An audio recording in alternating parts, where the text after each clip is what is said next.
그래서 저는 고등학생 대상을 준비했는데, 저는 대학생이니까 조금 내용을 좀 더 한번 넣어봤습니다. 경제하면 소득감이 어렵다. 내지는, 경제는 뭐 전문가만이 아는 것이다. 그런데 최근 몇 번 있다 보니까 감히 주제넘게 여러 가지 재미있는 얘기 나오기를 한번 에피소드 써봤습니다. 그 책에 보니까 인류의 지능이 대략 1만 년 전에 우리 지능이 1만 년 사람과 똑같습니다. 우리가 알고 옛날 사람은 미개할 것이다, 잘날 것이다. 그렇지만 지금까지 삶의 역사가 인류의 여러 가지 지혜가 모아져가지고 이렇게 생산성도 높고 기술이 발달한 것이 불과 얼마 안 되는데 경제학자가 GDP 기준으로다가 이렇게 써놨어요. 기원후 1750년까지 인당 GDP가 180달러. 지금 북한의 GDP가 얼마라고 생각하십니까? 북한의 GDP가 얼마인지 아시는 분? 북한의 GDP는 현재 300달러입니다. 300달러. 그래서 제가 남북경에 관심이 있어가지고 이렇게 저는 가보는데 300달러이면은 제가 한 10년 전에 네팔을 여행 갔는데 네팔 여행 가서 식사를 하는데요. 우리 돈으로다가 한 300원이에요. 300원. 저는 일일당 가이드한테 식사비를 다 4,000원을 지급했는데 현지 주민은 똑같은 음식을 한 300원에 산 거예요. 왜냐하면 그만치 가격이 싸야 300달러 이내에서 식사가 가능하기 때문에. 그러니까는 너무 이렇게 180달러면 어떻게 사느냐. 우리 기준으로 180달러 바꿔보면 되지 않습니까? 그렇지만 물가가 아주 싸기 때문에 생활이 가능한 겁니다. 근데 그 이후에 지금 20년까지 2,600달러에 이르렀는데 불과 250년이죠? 250년. 그러니까 250년 사이에 어떤 일이 있었나? 그래서 저는 책에 읽어보니까 근대 인류의 가장 위대한 발견은 기업이라고 합니다. 기업이 왜 위대한 걸까? 지금은 기업이 너무나도 많은 부분의 생활에 차지하니까 별로 위대하다고 생각 안 하지만 기업이 인류의 지혜에서 굉장히, 왜냐하면 현재 인구의 80%가 기업에 종사하고 현재 생산되고 있는 모든 GDP의 94%를 기업이 만들기 때문입니다. 이제는 현재 사회주의 공산주의는 거의 사라졌죠. 현재 사회주의를 통하고 있는 나라가 중국, 베트남, 라오스, 쿠바, 북한인데 사실 자본주의 제도를 거의 다 노예한 거죠. 중국도 그렇고 베트남도 그렇고 라오스, 쿠바하고 북한이 거의 물물 경제 비슷한 생활을 하고 있지만 그래도 현재 전 세계가 똑같은 자본주의 시스템이다. 이렇게 이해하면 됩니다. 제가 중국의 금융 역사를 이렇게 책을 읽어보니까 이 내용이 조금만 이해하면 재밌습니다. 제가 간단히 좀 설명할게요. 진나라가 진시황제가 통일을 했죠. 돈을 동그랗게 만듭니다. 그 전에는 돈이 구리로 돼가지고 삐뚤한 게 있어요. 삐뚤한 것은 유사시에 갈아가지고 참으로 씁니다. 진시황제가 통일되고 나니까 제일 두려운 게 반란 세력이에요. 모든 것을 동그랗게 만들면 무기를 못 만들 것이다. 돈을 동그랗게 만들어라. 진시황제의 제일 위대한 점은 모든 모량형 이런 기준을 통일시켰기 때문에 위대하다고 합니다. 바로 무너졌죠. 한무제에서는 오수전이라는 돈이 만들어졌는데 그 책표의 의미냐면 황제 이익과 서민의 이익이 균형점이 맞는 화폐다라고 표현되어 있어요. 처음에 이거 내용을 이해 못하는데 그 다음에 보니까 당나라 태종 때 대원 통보를 주조하는데 예를 들어 100원짜리 돈을 만드는데 원가가 90원이고 그러니까 10%가 이익인 겁니다. 10%가 이익인 주조권을 민간한테 맡깁니다. 민간이 맡은 주조업자는 돈을 만들면 10%가 이익인데 너무 많이 만들면 인플레가 나서 자기가 손해를 입어. 그래서 세상에 필요한 돈만을 만들어서 보유를 해야 자기의 이익도 있고 세상에는 물질과 비슷하게 교류할 수 있는 돈을 만드니까 돈과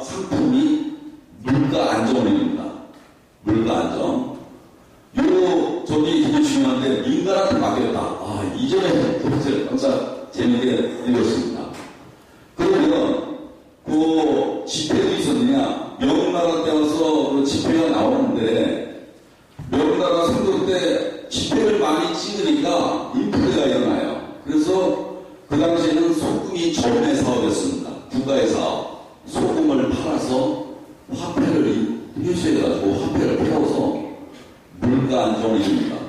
그러니까 중국이 옛날에도 화폐에 의한 인플레 정책을 이해했다는 거예요. 화폐를 많이 만들면 화폐 가격이 떨어진다는 거예요. 그 스페인 역사 보니까 스페인 나라가 중상주의를 추진했는데 그 중상주의 뭐냐? 나라가 금과 은이 많은 부자가 된 줄 알았지 않습니까? 그래가지고 아메리카 가지고 많은 은을 막 캐와가지고 돈을 많이 만들었는데 너무 많이 만드니까 그 돈 가격이 폭락해요. 스페인 시대는 그래서 무너졌습니다. 그래서 이렇게 중국에서도 돈에 대한 인플레 개념이 있었다는 거.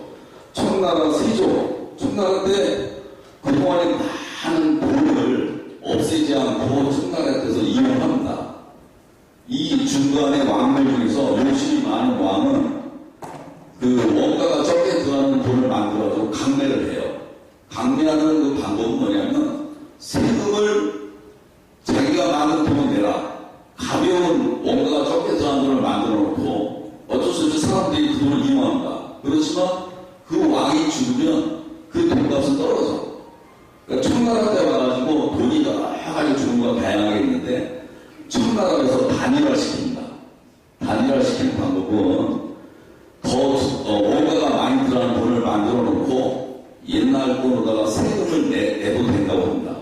2년이 지나니까 옛날 가져오는 돈이 좀 더 회수가 돼요. 그래가지고 그 회수된 다음부터 그 원가를 줄이기 위해서 돈을 다시 가볍게 만듭니다. 아, 이런 일때 정말 청나라 대단하다. 중국에서는 당나라하고 청나라가 역사가 제일 길고 정권이 안정됐습니다. 비결이 뭐냐? 화폐 관리를 잘했다는 겁니다. 이 중국나라가 결국 국共내전에서 그 장개석 정권이 무너지고 공산당이 정권을 잡지만 장개석이가 집권한 데는 인플레가 많이 일어납니다. 왜냐하면 전쟁 중에는 군인들한테 월급을 주려고 화폐를 찍는데 장개석에는 군대가 많아. 공산당은 군인수가 적습니다. 그러다 보니까 돈이 많이 필요 안 해. 결국 장개석이가 집권하는 데서는 돈을 많이 집권했기 때문에 인플레가 있나가지고 민심이 잃어버려요. 사람들은 물가가 많이 올라가는 게 상당히 제일 힘든 거예요.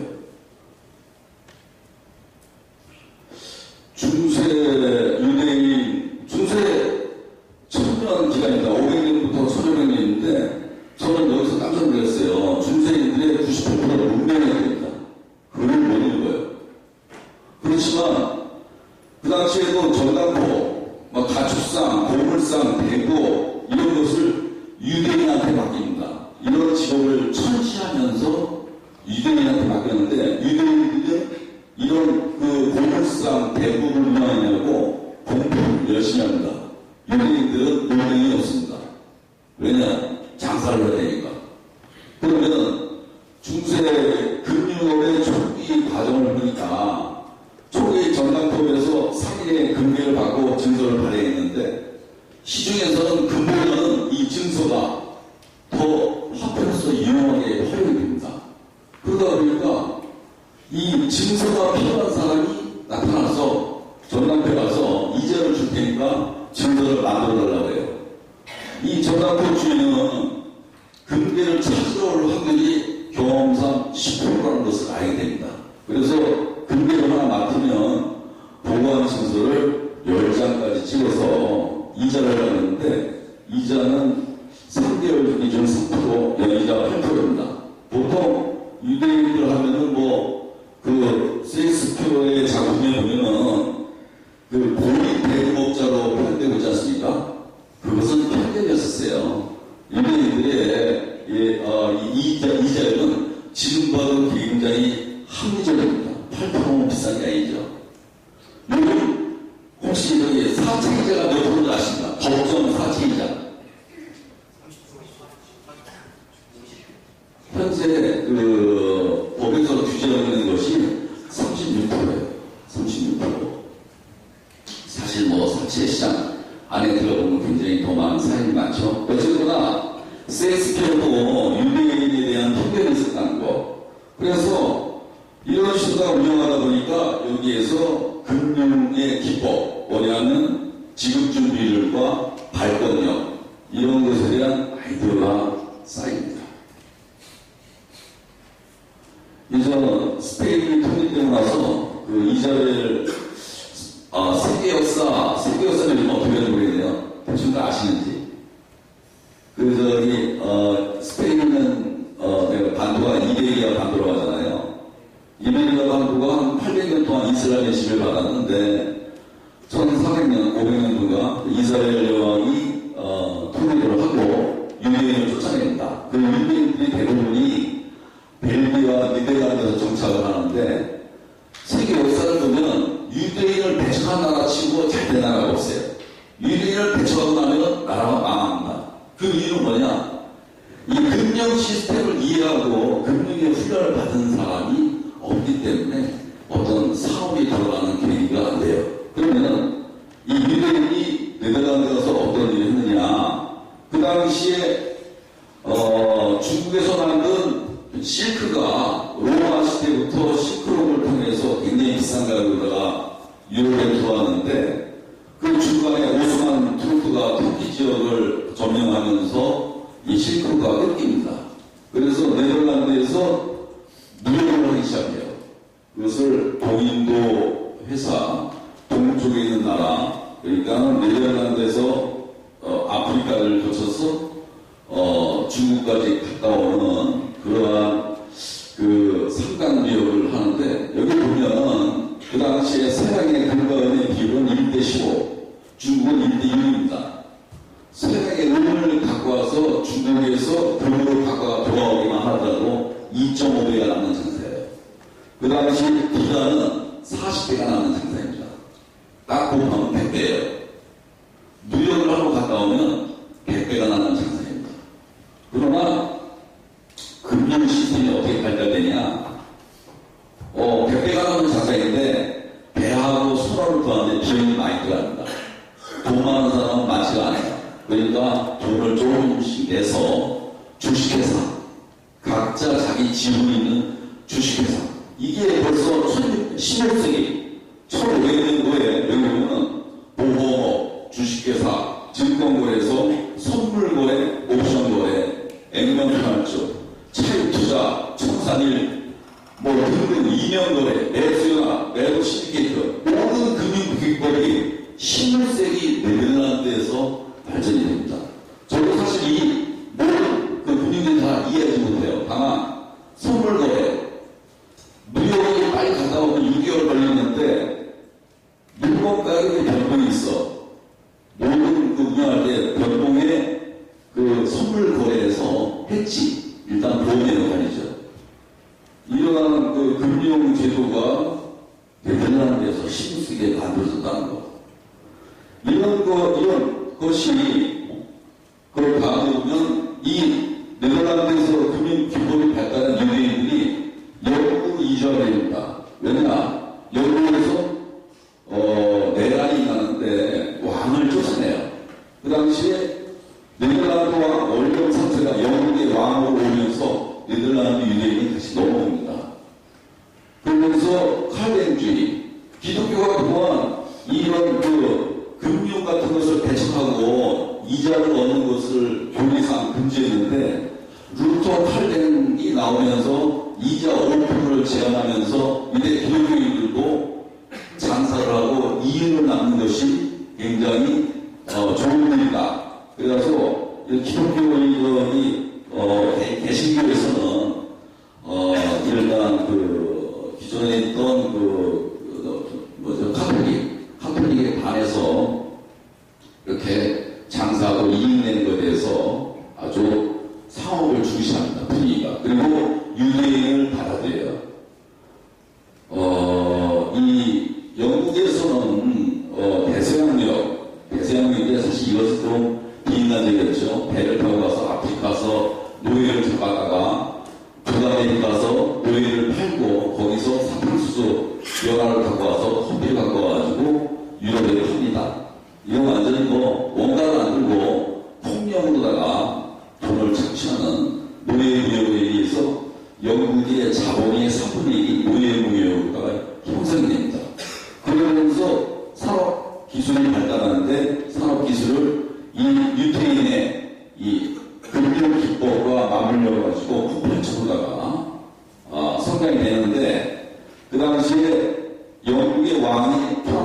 싸워요. 프랑스 가서 이기는데 이기는 주된 이유가 뭐냐?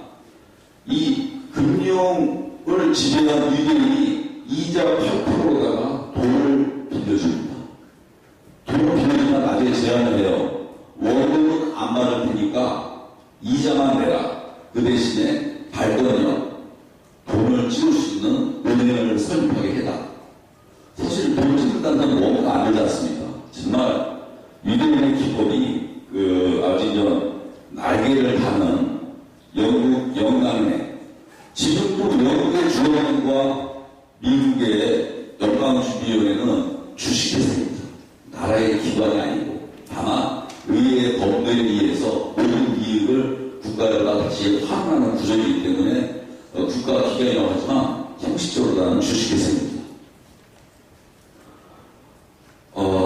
이제 금융의 책에 보면 영원한 금융환자 로스차일드, 이거는 독일 쪽에서 출발한 유대인의 집단인데 여러 가지 관심 있게 책을 보시면 재미있는 역사가 많습니다.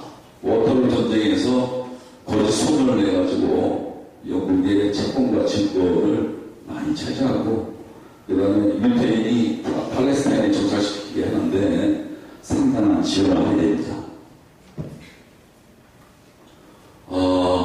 다시 이제 유태인은 미국으로 넘어오죠.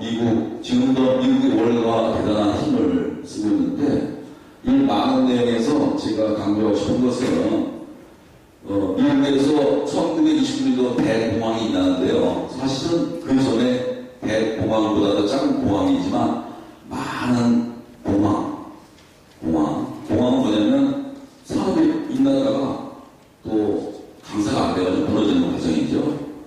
공황이 나는데 우리가 IMF 1997년도 IMF 때 우리가 IMF 겪으니까 모든 회사가 금리가 올라가면서 회사가 헐값으로 나오고 지금도 그 애완의 롤스타가 와서 이주가 돈을 벌어왔다고 하지만 여기 보면 많은 애완의 금융 공황을 겪지만 결국은 이런 금융 자본들은 많은 이득을 취합니다. 왜냐? 공황이 날 때마다 회사들이 싸게 헐값에 나오기 때문에 전후 미국에 1920년도 대공황을 겪으면서 아무도 대공황의 원인을 설명하는 학자가 없었는데 케인즈라는 학자가 이것은 공급의 문제가 아니라 수요가 부족해서 생긴 것이다 라는 진단을 합니다. 그래서 케인즈가 합병해가지고 복지정책이 강화됩니다. 1944년 이게 미국에서 세율이 80%까지도 올라간 적이 있어요. 복지정책이 얼마나 정도 강화됐느냐, 그 당시에 그 상속세도 굉장히 많이 물리고 그러다 보니까 그 당시에 71년도까지, 그러니까 1944년도부터 71년도까지 이 자본주의의 꽃이라고 하는 그 이유가 뭐냐면 동반성장, 뭐냐면 노동자와 자본가가 이득이 거의 균열하게 같이 성장하는 자본주의 역사의 이 30년이 제일 황금기라고 합니다. 이 황금기가 어디서 위기를 겪느냐? 1970년도에 중동에서 원유 가격이 4배가 상승해요. 왜 상승했느냐? 팔레스타인과 이스라엘의 전쟁과 그 다음에 이 아랍 이 지역이 단합을 해가지고 그 당시에 많은 그 공산 제품이 석유에 의존하고 있었는데 이 원가가 많이 들어가다 보니까 스태그플레이션, 물가는 오르고 고용이 안 되는, 물가는 오르고 고용이 안 되는 스태그플레이션을 케인즈 학파로서는 해석을 못하는데 하이에크라는 학자가 이 스태그플레이션의 경고를 하고 1913년도에 노벨상을 받습니다.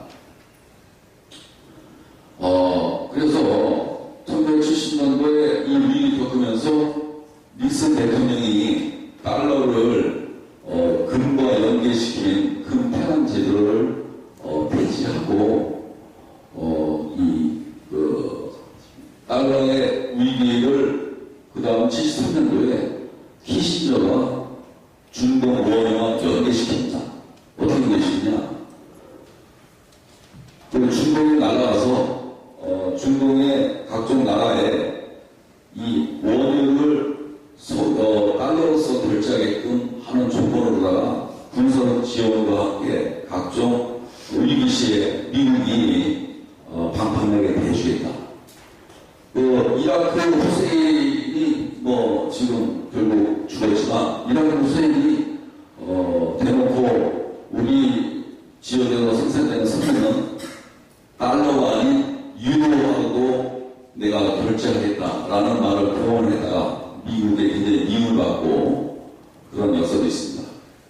그래서 여기 저 미국 경제는 40년대 케인즈 학파와 70년대 위기를 하이에크 학파가 분할되는데, 하이에크 학파는 결국 공급은 자본과 기업의 편이죠.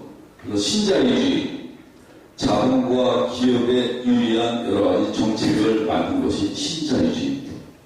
그래서 신자유주의 정책을 미국에서는 네이버, 영국에서는 대체회사가 굉장히 강하게 밀어붙여서 이 당시에 이 스태그플레이션은 70년대 내내 계속 지속이 됐는데, 미국의 연준에서 이자율을 18%에서 21%까지 올려가지고 인플레를 잡습니다. 미국 문제는 오늘 유대인들은 내용을 자세히 설명드리고요. 일본 얘기를 좀 할게요. 일본. 저는 개인적으로 애가 쪽에 일본에 친척이 많이 있으십니다. 일본의 역사가 저희 어렸을 적에는 정말 일본이 우리보다 20년 앞서 나라였고, 일본의 친척분들이 저한테 헌옷을 많이 갖다 주시기도 하고, 일본의 역사를 우리가 좀 자세히 알아갈게요. 일본은 정말 대단한 나라입니다. 일본이 전후에 굉장히 노력을 많이 해서 1960년대 벌써 공업용 로봇을 이용해서 자동차로 생산했고, 전자공업도 기하학적으로다가 발전했고, 다만 미국이 스태그플레이션으로 인해가지고 금리를 많이 올리니까 미국의 제품이 미국에 많이 팔립니다. 미국 입장에서는 재정 적자가 심해지니까 1985년도 플라자 합의, 미국, 영국, 일본, 독일, 프랑스가 만나가지고 미국의 무역 적자가 너무 심하다. 각 나라가 환율을 좀 절반하다가 세게 올려달라. 일본이 동의를 합니다. 일본은 환율을 올리면 수출할 때에 자기 물건이 비싸지니까 힘들지언정 수입하는 물건이 좀 싸지는 힘이기 때문에 그것을 극복해서 열심히 수출합니다. 그러니까 추가되다 1987년도에 미 재무장관 베이커가 일본 수상 나카노세 야스베에게 전화해가지고 일본 은행의 금리 인하를 요구합니다. 왜냐? 미국의 무역 적자는 해결 못할지언정 미국의 금리가 높고 일본의 금리가 낮으면 일본으로 들어가던 달러가 미국으로 다시 적금이 되기 때문에 이걸 요구하는데, 이거 이후에 일본에서는 금리가 인하되니까 돈이 많이 풀려가지고 증시와 부동산으로다가 몰리기 시작해서 버블이 형성됩니다. 1988년도에 소니 회장이 뭐라고 말할 수 있는 일본이라는 책을 만듭니다. 그 정도보다 일본이 자신감 있게 내세웠지만 1989년도 12월 29일날부터 증시와 부동산이 하락을 시작합니다. 묘하게도 미국에서는 1980년도에 증권거래소에서 주식 선물 상품이 출시가 됐는데, 이것을 87년도에 일본 시장에도 도입하기를 권합니다. 그래서 주식 선물 시장에서도 일본이 많은 손해를 보게 돼요. 그래서 일본이 20년째 디플레이션 경제에 허덕이고 있습니다.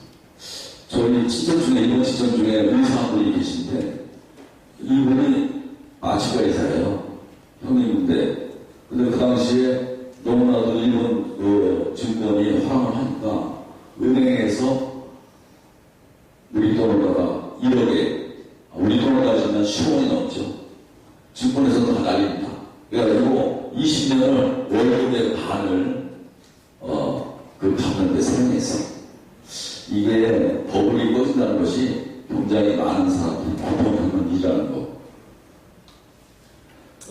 일본의 경제에서 이 거품이 나가지고 어려움을 겪는 일은 요즘에 유럽에서 스페인, 그리스 등등 이런 지역도 마찬가지예요. 그건 이따 다시 설명할게요.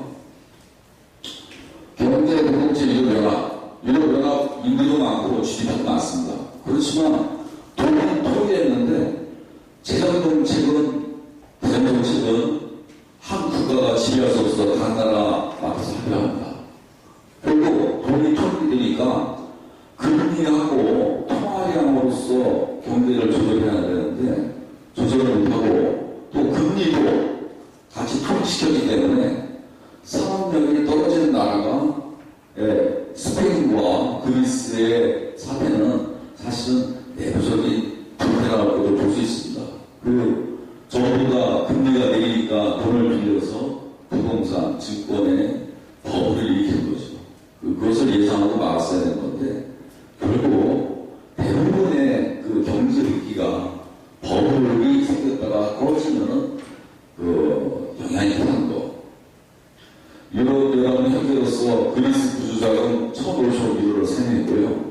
서유럽이 현재도 동유럽에 매년 90억 유로를 지원하고 있습니다. 이건 어떻게 이해해야 되냐면 한 나라가 독립됐어요. 미국 같은 경우는 합중국이죠. 결국 산업이 덜 발달된 나라에 중앙정부에서 돈을 지원하듯이 유럽도 이러한 스타일로 갈 수밖에 없습니다. 저는 그동안에 여러 가지 경제를 얘기했지만 저는 경제를 깊이 공부는 아니고 대표적인 아담 스미스, 마르크스, 막스 베버, 케인즈, 하이게크 이 5명만 간단히 이야기하고 좀 더 깊이 들어가지도 보겠습니다. 아담 스미스, 아담 스미스를 많이 오해하는데 아담 스미스 책 중에서 국방, 치안, 교육, 의료는 국가를 책임자는 길 발이라고 제가 굉장히 기뻤습니다. 보통 아담 스미스는 모든 것이 자유, 모든 것이 시장이라고 내비치는 그런 학자들 볼 때마다 이 부분을 얘기하고 싶고요. 마르크스는 성공하지 못한 이론이고, 막스 베버는 마르크스가 사회주의가 결국 관료하고 몰락할 것이다를 1921년도에 글로서 예언합니다. 케인즈와 하이게크는 아까 설명드렸고요. 케인즈와 하이게크가 결국은 각 나라에서 두 개의 학자의 정책을 조율하는 것이 제일 중요한 것 같습니다. 국제 통화의 본천, 금융제도, 영국 파운드가 거의 2세기를 영국 파운드와 금과 연계시켜가지고 지배했었고, 그 다음에 2차 세계대전 이후에 1944년도에 미국 달러가 중심이 되죠. 70년도에 금융제를 폐지하면서 관리 활동 환율제를 했고, 현재 각자 자국 경제에 맞는 환율제를 허용하고 있습니다. 현대 세계사업 경제, 1차 세계대전, 열강들의 식민쟁탈전, 아주 단순하게 표현하는 2차 세계대전, 각 열강들이 보복무역 정책으로 그냥 갈등으로 전쟁에 돌입하고, 전후에 무역을 통한 평화를 주로 합의하죠. 우루과이 양국에서 WTO제가 가장 협상인데 잘 안 되니까 이제는 FTA 협상. FTA 협상하면서도 현재 각 선진국들은 각자 자기의 장점을 보호무역을 하고 있습니다. 중국 같은 경우에 환율을 평가절하하고, 미국은 돈을 많이 찍어내서 자기의 적자를 내고, 유럽은 자기의 장점인 제품을 보호하고, 러시아는 자동차 철망에 아주 사활을 걸고 있습니다. 이제 다시 한번 정치적인 금리와 인플레이션, 이 책을 보니까 국가의 운영은 완만한 인플레이션과 적은 재정 적자로 성장한 것이 제일 안정적이라고 합니다. 박정희 대통령은 연평균 36%의 화폐를 발행했는데 그 화폐 발행에 10%가 성장으로서 채워지고 나머지 20%가 인플레로서 이 발행량이, 그러니까 이 36%의 화폐는 세금을 걸지 않는 국가의 돈인 거죠. 돈만 찍으면 그 돈을 이용할 수 있습니다. 그렇지만 인플레가 상당히 많이 일어납니다. 요즘에는 사실 요즘에 실질 금리와 실질 인플레 차이가 대략 2%라고 합니다. 2%. 우리가 보험상품을 보는데 연금을 가입하고, 사실 진실은 그 실질 금리와 실질 인플레 차이가 2%일 때에 약 36% 30년이 지나면 실질 구매력이 50% 감소한답니다. 지금 100만 원 갖고 있는데 지금 100만 원을 물가 인상률이보다 이자율이 2%가 낮은데 가만히 갖고 있으면 36년도 지나면 같은 물건을 사는데 30년이 걸린다는 거. 일본은 거의 금리가 없죠. 그래서 우리는 국내 일본 사채업, 러시아 캐시가 일본 엔화 트레이드입니다. 이 사람들이 연이을 24% 장사하는데 국내에 200억 자본금이 들어와서 16년 만에 자산이 2천억으로 증가합니다. 연이을 24% 대단한 겁니다. 이 사람들은 일본은 이 금융에서 우리보다 한 3, 4년 빨라요. 그래서 누가 돈을 빌렸는데 떼냈는지 안 떼냈는지를 볼 줄 아는 분이 있다고 합니다. 관상학도 일본에서 많이 발전하고 현재 국내 사채 시장 좀 이게 빨리 설명했는데 요거 한번 생각해 보십시다. 보통 포트폴리오 자산을 4개로 나눈다면 주식은 경기가 좋고 좋을 때 수익률이 제일 좋다고 합니다. 경기가 좋다는 얘기는 너무 과열되면 안 되고 성장과 인플레이션이 낮을 때는 주식이 제일 많은 수익을 내겠죠. 금과 기금속은 인플레이션이 너무 심할 때는 돈의 가치 평가 절하가 심하니까 금과 기금속에 돈이 몰린다는 거. 채권은 불황기 때 강하고 현금은 긴급상. 이거는 대충 이해하시죠? 그죠?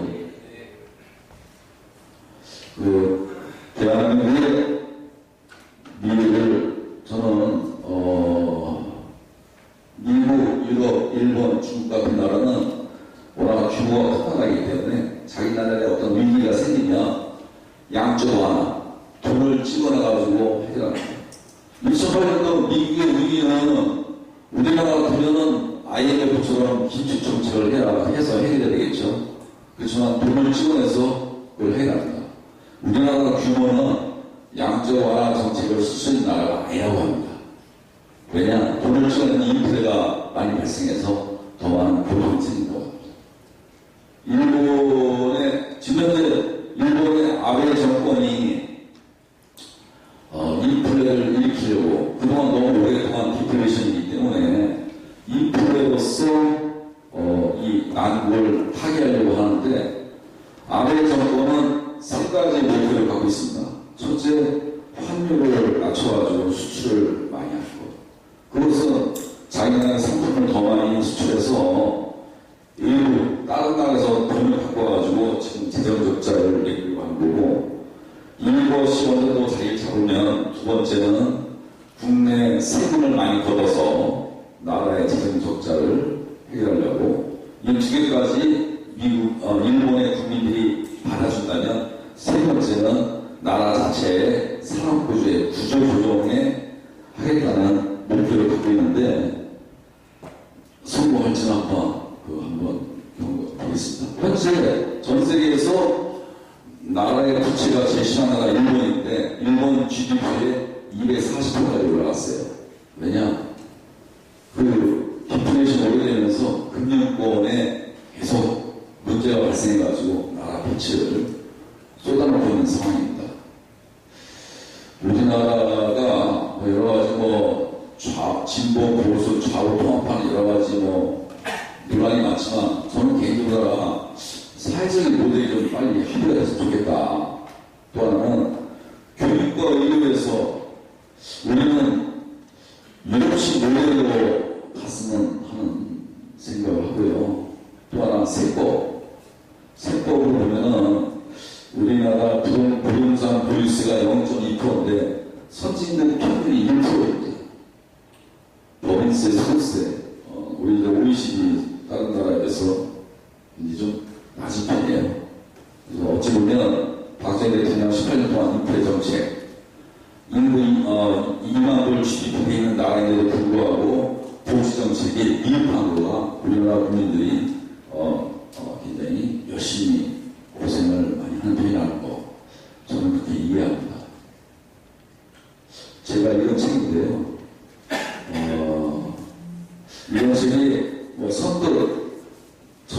읽혀졌는데, 뭐, 이해를 못하지만 이거 읽고 보다가 화폐전쟁은 중국 사람이 쓴 건데 좀 과장된 면이 많아요. 과장된 면이. 중국은 아직까지 금융시장을 개방 안 하고 있는데 이 책의 주된 내용은 금융시장 개방하면 미국은 일본이 당한 것처럼 우리도 당할 수 있다는 위기감을 굉장한 이 책 내용이 있어요. 일본이 결국에 법원이 형성됐다 꺼진 것을 미국의 음모론이라 하고 이 책에서 주장하는데 제가 봐서는 음모론은 아닌 것 같습니다. 하여간 내용은 재밌어요. 중국은 미국을 어떻게 이기는가? 나는 제목이 도발적이라서 이 책을 읽었는데 결국 중국이 미국을 이기기 힘들다. 왜냐? 미국이나 나라가 여러 가지 기술력이 세고 특허도 많고 모든 분야에서 많은 기술을 확보하고 있고 지금 중국이 미국의 GDP의 3분의 2 초점하나 그렇지만 미국을 영원히 이기기 어렵다는 것을 역설적으로 내용을 생각하고요. 10년 전의 미래는 유럽의 연합이 무너진다고 예측이 기술되어 있는데 미래 예측은 사실은 예측하기 어렵습니다. 하여간 10년 미래 책에서는 유럽 연합이 무너진다는 거고 돈의 흐름이 바뀌었다는 것은 요즘 각 나라에서 돈을 많이 인쇄하고 있기 때문에 초인플레이션이 일어날 것이다라는 내용인데 이것도 다만 가상소설 비슷한 것 같아요. 신장석 교수라고 싱가포르 대학교에서 교수하고 있는 분인데 이분의 정책은 우리나라 IMF를 거부하는데 말레이시아처럼 모라토리엄을 선언했어도 그것을 극복할 수 있었다고 주장하면서 너무 글로벌 스탠다드 미국에 끌려다니지 말라는 시각을 갖고 있는데 아무래도 싱가포르라는 나라가 조그만 나라이다 보니까 중국 편향성 있는 또 이슬람 문화도 있으니까 또 다양한 시각을 갖고 있는 것 같아요.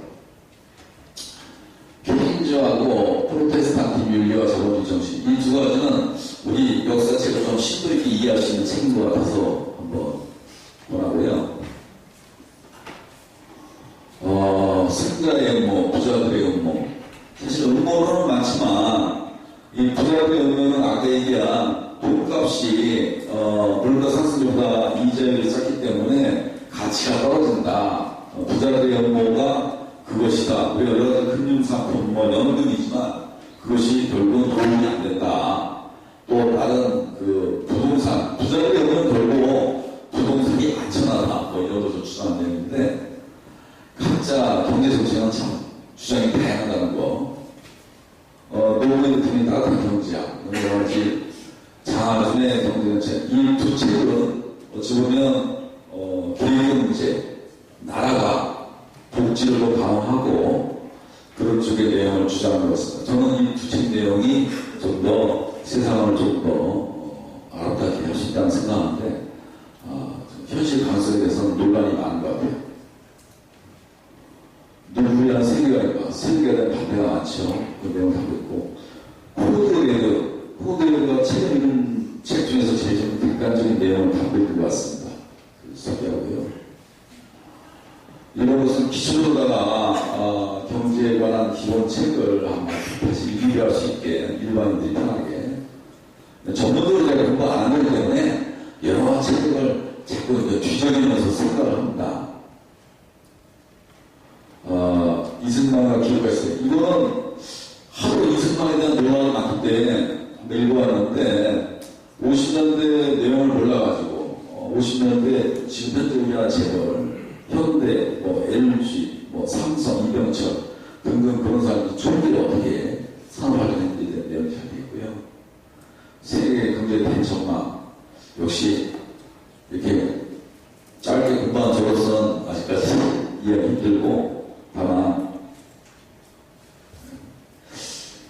이거 제가 전문가도 아니고 다만 저는 경제에 관해서 너무 어렵게만 생각하다가 한번 제 나름대로 도전을 해봤는데 대충 이 정도는 이해가 가능하다 생각합니다. 저는 이 정도 내용을 조금 더 알기 쉽게 잘 가공하고 편집해서 고등학생 수준에서 이런 것을 이해해서 어떤 공부에 대한 동기부여 내지는 세상을 보는 눈을 빨리, 좀 더 빨리, 이렇게, 갖게 되는 기회를 한번 활용해 보려고 생각하고 있었고, 갑자기 대학생 대상으로 공부하길래 내용을 좀 더 많이 첨가해가지고 이렇게 써놨는데, 여러분은 어떻게 받아서는 모르겠어요. 제 얘기가 도움이 되는지요? 어떻습니까? 감사합니다. 마치겠습니다.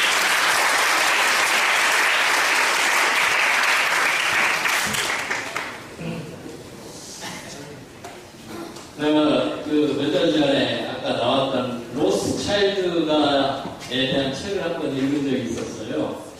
근데 링컨이 암살을 당한 거나 수에즈나 분쟁이 생긴 거나 이런 것들이 돈 때문에 여기 로스차일드 가문에서 조정하는 거나 이런 내용이 쓰여있었고 그러는데 진실일 수도 있고 아닐 수도 있겠죠. 그렇지만은 그 책만 읽으면은 진실인가 이렇게 돼 있고요. 여러분들이 영화를 007 영화를 본다고 하면은 눈에 보이지는 않지만 뭔가 이루어졌을 때 뒤에서 조정을 하잖아요.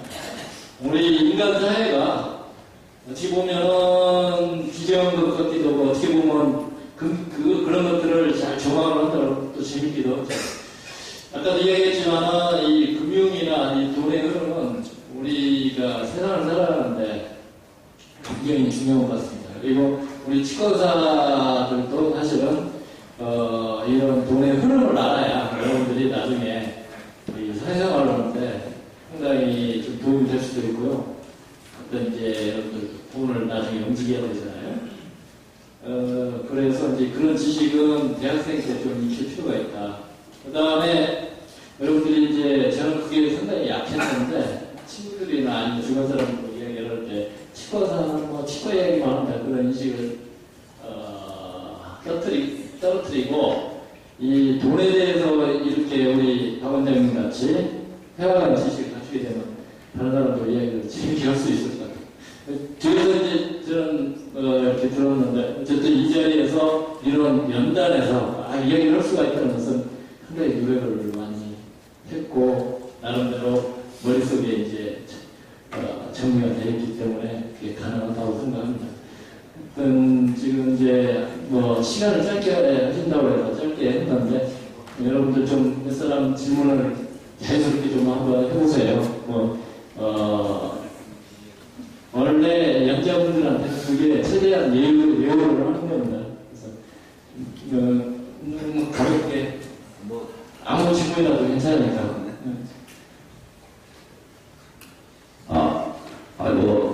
금년 너무 눈이 아니고, 치과 궁금한 거 있으면 한번 질문해봐요.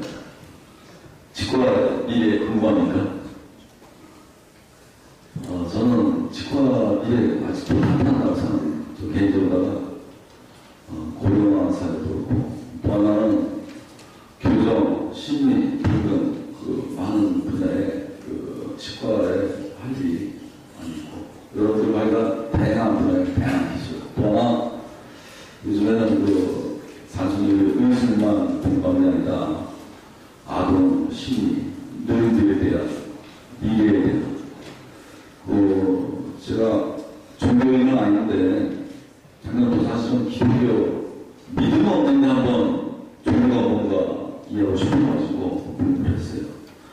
너무 종교는 어려운 분야더라고요. 그것이 나이 드신 분들은 저도 이제 50이 넘으니까 마음이 약해진달까. 사람이 수명이 일정하다는 거. 개인적으로 배움을 배워서 경로당 양로원 공연으로 다니는데 나이 드신 분들의 삶이 정말 쉽지가 않구나. 우리가 젊을 때 공부하느라 바쁘고 중년에 돈 벌기 바쁘고 노년 되면은 걱정이 많아서 또 바쁘고 인생이 너무 바쁜 것 같아요. 그리고 경로당 양로원 가서 보면은 그중에서 한두 분씩은 마음이 밝으신 분이 있어요. 그 맑으신 분 때문에 다른 분들이 덩달아 마음이 밝아지는 것 같습니다. 어떤 어려운 상황에서도 마음을 받고 즐겁고